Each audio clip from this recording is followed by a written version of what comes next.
Mas agora nós vamos falar com o deputado federal e ex-ministro da Saúde, Alexandre Padilha. Estamos enfrentando uma pandemia com consequências jamais vistas, com essa instabilidade na liderança do Ministério. Como é que isso impacta no combate à saúde e no combate à pandemia, ministro? Boa tarde, muito obrigada por estar aqui com a gente. Boa tarde, Luciana, Cássio, a quem nos assistem. Não à toa o Brasil está sendo considerado uma aberração e é o epicentro da pandemia hoje pelo mundo.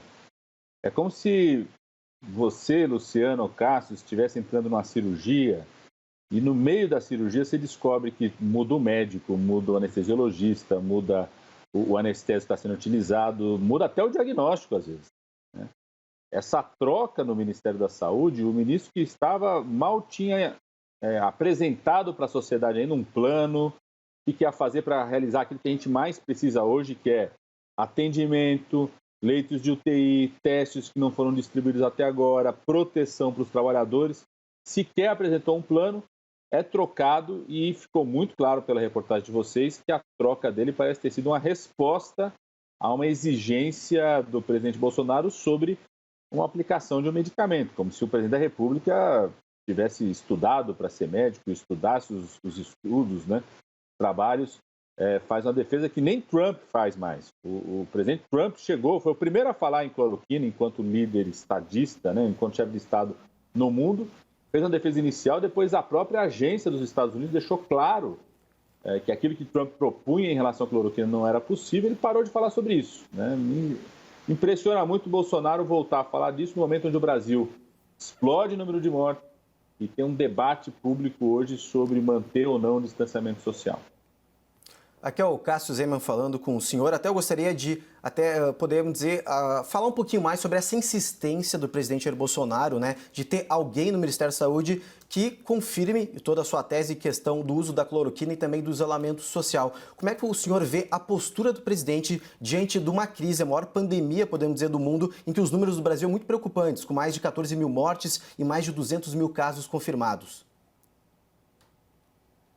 Cássio, há mais ou menos 2 semanas atrás, a Organização das Nações Unidas, no seu relatório de avaliação sobre os impactos da pandemia no mundo, né, tem a Organização Mundial de Saúde que é ligada à ONU, outras agências que acompanham esse tema, fez um capítulo à parte sobre o Brasil, classificando a postura de Bolsonaro como responsável pelo aumento de mortes e de sofrimento no país, classificando inclusive como uma postura genocida. E eu diria que diariamente, sobretudo em relação ao Ministério da Saúde, o presidente confirma essa opinião da Organização das Nações Unidas, porque diariamente ele faz questão ou de desqualificar o Ministério da Saúde. Eu quero lembrar, na semana passada, nós estávamos no Congresso Nacional, como parte de uma comissão externa, questionando o ministro qual seria o plano, fazendo sugestões. No mesmo horário, o presidente da República tinha ido ao STF com o ministro da Economia, não o ministro da Saúde, e um grupo de empresários exigir questões em relação à abertura da economia, expondo as pessoas. Ou seja, para mim ficou muito claro que o presidente Bolsonaro quer alguém que não seja um obstáculo ao seu projeto genocida. E isso já seria muito grave em qualquer momento, mas é mais grave ainda diante da pandemia. Como eu falei, como se fosse uma cirurgia complexa, onde você não pode perder um minuto. Nós perdemos 30 dias, porque o novo ministro não conseguiu colocar nada em prática, e agora corremos o risco de perder mais dias, enquanto diariamente centenas de pessoas vão morrendo pela Covid. Só para a gente ter clareza, desde a troca do último ministro, o Brasil passou a ter mais mortes do que a China, já tem mais casos do que a França, passou a ser um dos 5 países com o maior número de mortes, né, entre os 10 com o maior número de casos. Continua abaixo de 100 entre os países que mais faz teste, é o 100º, o último dado que eu peguei 3 dias atrás era o 100º, 20º do mundo em relação ao número de testes, e nenhuma ação prática do governo federal para garantir mais leitos, proteção aos trabalhadores, mais testes, a gente vê acontecer. Deputado, é o Yuri Pita aqui de São Paulo. Boa tarde mais uma vez, obrigado por nos atender. Queria aproveitar, na verdade, o conhecimento do senhor como médico. Hoje, existe uma nota informativa do Ministério da Saúde que recomenda que no SUS o uso do medicamento da hidroxicloroquina seja permitido em casos graves. Mas existe uma recomendação do Conselho Federal de Medicina que diz que o médico, com a anuência do paciente, pode adotar esse tratamento também em casos leves. Como é que é o procedimento que um médico na rede pública de saúde deve tomar neste momento? Ele só pode usar em casos graves ou ele também pode usar em casos mais leves que não envolvam necessariamente a internação num leito de UTI? Olá, Yuri. Em primeiro lugar, a gente precisa ter muita clareza de que nós não temos nenhum tratamento com eficácia comprovada ainda, com estudos sólidos, consistentes. O mundo inteiro está buscando isso. Eu, como você sabe, sou médico infectologista, então acompanho isso, continuo como professor universitário, estamos tentando, no Brasil tem mais de 30 estudos clínicos tentando avaliar a eficácia de vários tipos terapêuticos, vários tratamentos, é um grande esforço, eu adoraria, o meu sonho é que o presidente tivesse certo nesse caso da hidroxicloroquina, da cloroquina. Mas a situação real é que a gente não tem ainda nenhum tratamento eficaz. Numa pandemia como essa, é natural que você busque identificar que medicamentos possam ter algum tipo de benefício. Então, para isso, a importância dos estudos, do acompanhamento está sendo feito, a gente poder incluir, eu tenho defendido desde o começo, que o Ministério da Saúde apoie a inclusão do maior número possível de pacientes. Em estudos sérios, por exemplo, nós tivemos uma divulgação, por exemplo, de um estudo de um hospital privado na nossa cidade aqui de São Paulo, e a divulgação era de estudo que tinha sido suspenso pela Comissão Nacional de Ética em Pesquisa, porque você precisa ter seriedade no estudo, nós estamos falando de vidas de pessoas, vários estudos têm mostrado que esse medicamento aumenta os eventos adversos. Acabou de ser publicado, dia 14 de maio, ontem, num dos principais revistas internacionais de medicina, o British Medical Journal, acabou de publicar, dia 14 de maio, mais um estudo sobre o uso da cloroquina que mostra que não só não teve benefício, como a reação adversa foi maior entre aqueles pacientes que usaram cloroquina. Não significa que tem que parar de usar? Não. Nós precisamos continuar estudando, acompanhando. Por isso que o Ministério da Saúde tem que ter muito cuidado quando ele propõe um protocolo amplo. O Ministério da Saúde só pode propor um protocolo amplo quando você tem eficácia sobre isso, de qualquer, não só da cloroquina, de qualquer outra terapêutica que nós estamos tentando. E o que o Conselho Federal de Medicina fez não foi uma recomendação, foi uma autorização no sentido de que o médico, ao considerar a utilização dessa medicação, já que não tem uma medicação eficaz, que ele informe o paciente, que ele possa acompanhar, que ele informe o paciente sobre os eventos adversos. Por que o Ministério da Saúde tem uma preocupação e é correta? Porque uma coisa é o médico individualmente tomar a decisão sobre o que ele conhece do paciente e está se responsabilizando sobre isso. Outra coisa é quando um Ministério da Saúde estabelece uma recomendação e isso é utilizado por qualquer profissional no país, passa a ser uma recomendação para outros, sem termos tanto avaliação de eficácia, ou seja, o quanto que esse medicamento de fato faz a diferença, quanto, sobretudo, quanto os estudos que nós temos aumentam o evento adverso. Então, isso é muito importante, Yuri. Qualquer pessoa que pegar a Covid-19, a chance dela sobreviver é infinitamente maior do que ela morrer.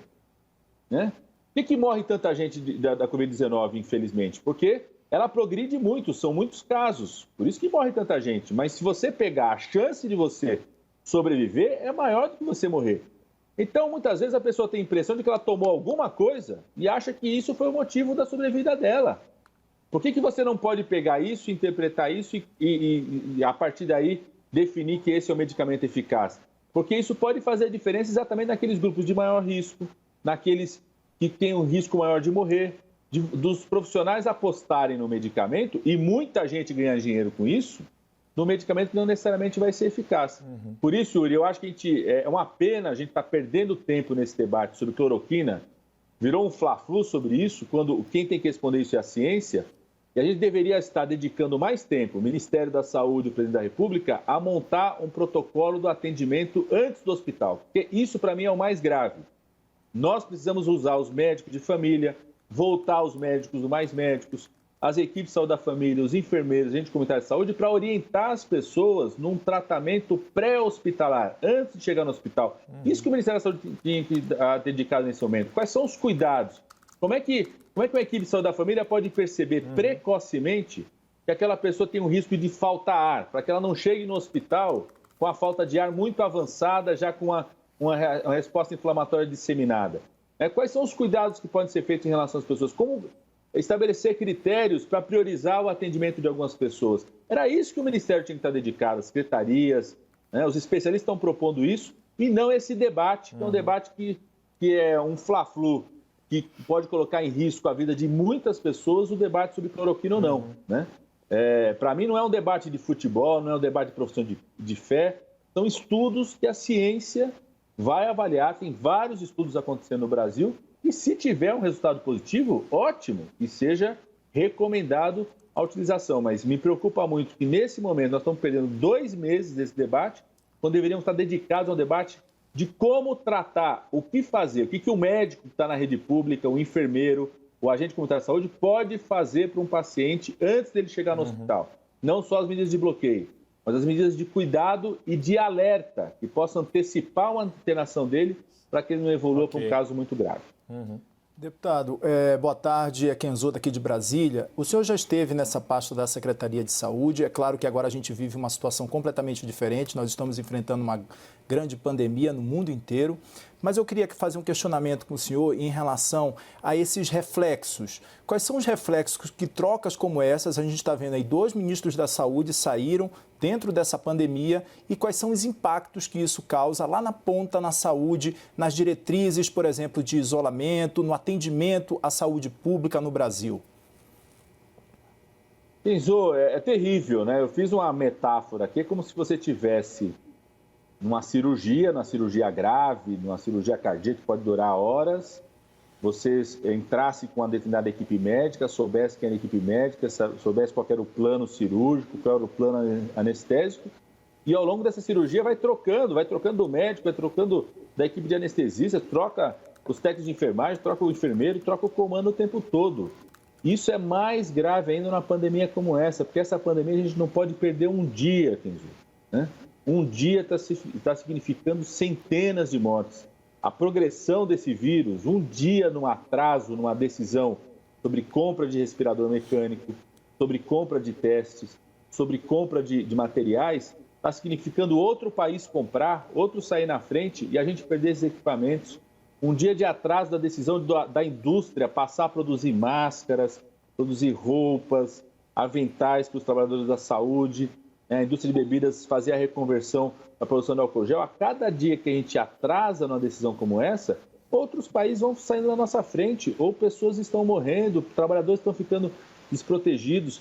Então é muito grave, é muito grave. Você tem um exemplo aqui muito concreto. Nós estamos há 2 meses fazendo esse debate que o presidente da República diariamente tenta fazer sobre cloroquina, e não estamos debatendo um protocolo de atenção pré-hospitalar para a equipe de saúde da família, para as unidades básicas de saúde, para a atenção primária, porque esse universo de profissionais nós precisamos aproveitar e dar uma direção clara, dar uma mensagem clara para eles. Se as pessoas souberem o que pode fazer, como identificar o mais precoce possível a falta de ar e, com isso, indicar uma internação mais precoce, com cuidado que não vai nem, num primeiro momento, talvez nem precise de ventilador mecânico, a gente chama de uma oxigenoterapia não invasiva. Isso pode ser decisivo para impedir uma verdadeira cascata que acontece no nosso corpo de reação inflamatória à agressão do vírus. Então a gente está perdendo tempo não fazendo isso, enquanto isso milhares de pessoas estão morrendo, trabalhadores de saúde estão sendo infectados, a gente está perdendo profissionais experientes que são afastados nessa batalha. Isso acontece num momento decisivo, que é esse debate hoje sobre mantém ou não mantém o distanciamento. Eu fiz um projeto de lei, apresentei, e para mim isso não é um debate de fundamento, esse é um debate mantém ou não mantém o distanciamento. Vamos estabelecer quais são os critérios para manter o distanciamento ou para não manter o distanciamento, para cada região do país, porque cada região do país é diversa. Eu apresentei esse projeto há umas 2, 3 semanas já, protocolei. A semana passada, na reunião com o ministro, eu falei, ministro, estou à disposição para discutir. Sou um deputado de oposição, mas eu quero servir meu país, estou à disposição para discutir. O Congresso quer discutir. Falou, não, vamos marcar para discutir. Agora é outro já. Então não teve a reunião, não teve a discussão. Ou seja, num momento como esse, nós estamos perdendo dias. O problema é que, numa pandemia como essa, perder dias é perder vidas, é perder compra de ventiladores mecânicos, perder teste, perder capacitação de profissionais de saúde, perder a possibilidade de trazer médicos para o Brasil, e quem sofre é a grande maioria da população. Deputado, boa tarde. Daniel Adjuta aqui de Brasília.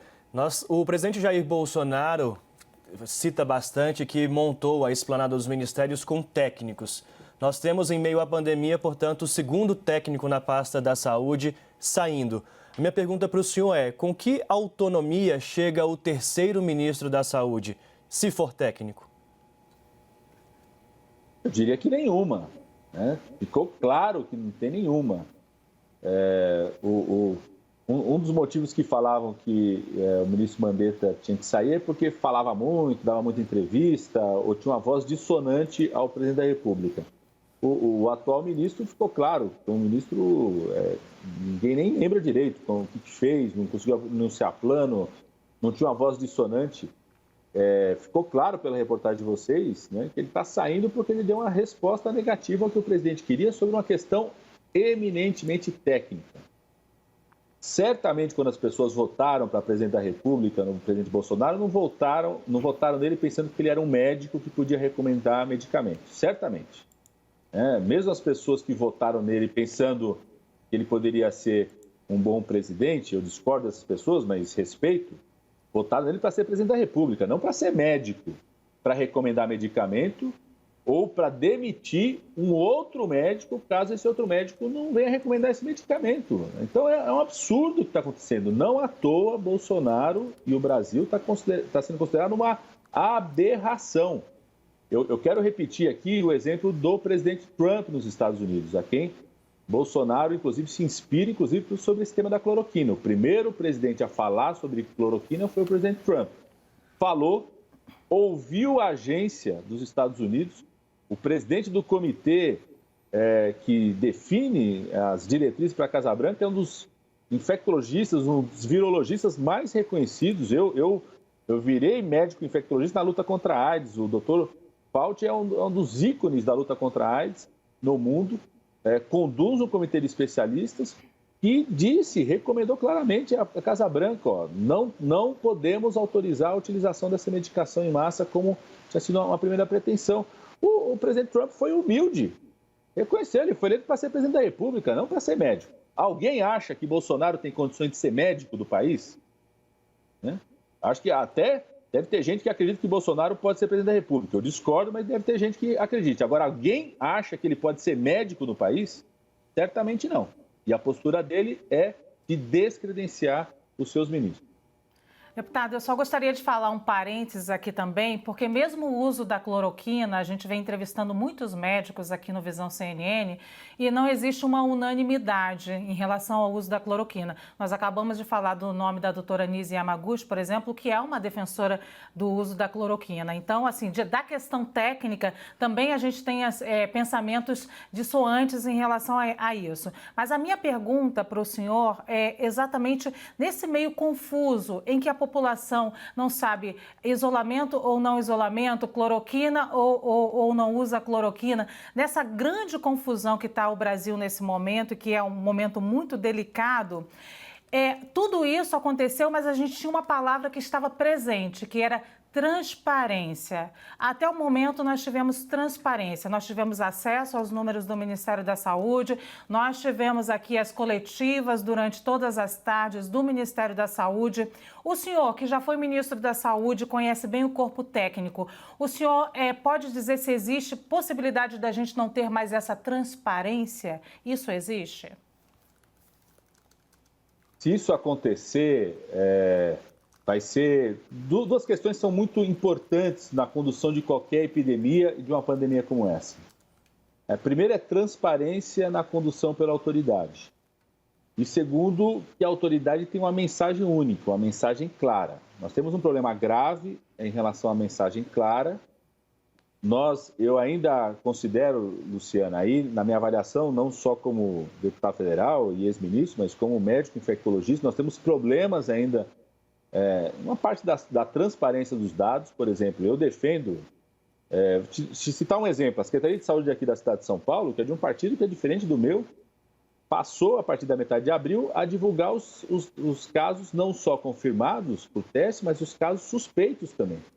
E como a gente tem poucos testes sendo realizados, era fundamental que o Ministério divulgasse os casos suspeitos. É fundamental a divulgação permanente dos casos de síndrome respiratória aguda grave internados, né? Que isso reforça a transparência. Então, me preocupa muito se tiver qualquer ação nesse sentido de mexer com esses dados, o que vai ser muito grave e vai fazer com que todo mundo passe a desconfiar. Já se desconfia porque a mensagem não é clara, vai começar a desconfiar ainda mais se faltar transparência no momento. Eu queria lembrar, um dos momentos graves da história da saúde pública brasileira foi nos anos 70, de uma epidemia de meningite no Brasil que foi escondida pela ditadura. E na cidade de São Paulo, o Hospital Emílio Ribas foi ocupado por essa meningite. Só começou a ficar mais claro quando, inclusive, começou a acometer pacientes da classe média, média alta aqui na cidade de São Paulo, e aí começaram a surgir denúncias, a imprensa, né? A imprensa tem cumprido um papel tão importante nessa pandemia. Eu torço para que vocês tenham um papel decisivo para não permitir qualquer falta de transparência em relação aos dados, né? Só queria reforçar, Luciano, sobre esse tema da cloroquina.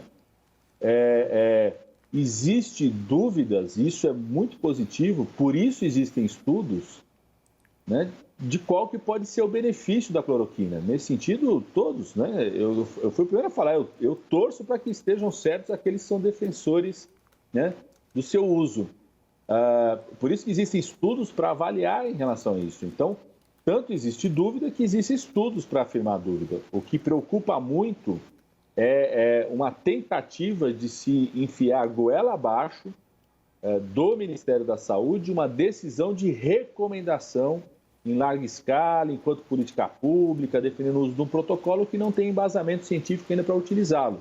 Eu acho que nós temos que fazer, que eu falei desde o começo, fazer um grande esforço no Brasil. O Ministério da Saúde tem um papel decisivo nisso, em convocar todos os nossos hospitais, institutos de pesquisa, unidades básicas de saúde que possam ser utilizadas para que a gente possa incluir o maior número possível de pessoas, não só sobre a cloroquina, sobre qualquer outra terapia, porque tem outros medicamentos sendo avaliados, sendo analisados, que a gente possa acompanhar para ver se temos resultados o mais rápido possível, como que é o uso no Brasil, para que de fato a gente consiga descobrir no Brasil uma medicação eficaz. O que não pode é sair uma recomendação enquanto política pública, enquanto não tem evidências sobre isso. E as evidências que nós temos até agora, pelo menos aquelas que tem até agora, é que não tem benefício e, pelo contrário, tem mais reação adversa. Por isso que eu defendo que tenham estudos, existem estudos para a utilização mais precoce, que é o que está se falando, né? Estudos estão acontecendo em relação a isso para ver qual que é o benefício real. Agora, estudos sérios. Não pode ser a divulgação de um estudo que aconteceu aqui no Hospital Privado de São Paulo, que foi questionado pela Comissão Nacional de Ética, e, por exemplo, incluía pacientes que nem tinham confirmação de diagnóstico. Então, você nem sabia se estava tratando gente que tinha, de fato, Covid-19. Estava incluindo qualquer paciente com síndrome gripal, às vezes estava dando uma medicação para alguém que estava com outro tipo de vírus, que não tinha nenhuma necessidade, inclusive, da utilização daquela medicação, e também não tinha divulgação clara sobre eventos adversos, reações adversas. Deputado, eu gostaria de fazer um questionamento em relação a uma das respostas que o senhor deu para a gente, falando que até hoje o Ministério da Saúde não tem um protocolo para evitar a superlotação dos hospitais, ou seja, um protocolo, acho que o senhor quis se referir a um protocolo de atendimento nos postos de saúde. O senhor, como já foi ministro da Saúde, o senhor sabe muito bem que no Brasil existem muitos postos de saúde que não têm a mínima estrutura, por exemplo, para que essas pessoas consigam essa consulta e consigam essas orientações. Como fazer isso na prática, deputado? Primeiro tem que voltar a ter o Mais Médicos, né, Kenzo? E foi um programa que nós criamos. Mais de 8 mil médicos foram retirados do Brasil no final de 2018. Depois, no primeiro semestre de 2019, o Ministério da Saúde retirou Mais Médicos dos grandes municípios, das regiões metropolitanas, exatamente onde está tendo o crescimento da pandemia nesse momento. Depois, em março, o próprio Ministério da Saúde anunciou que chamaria de novo mais médicos, anunciou os editais. Os médicos não chegaram ainda, então precisam chegar para reforçar as equipes que tem.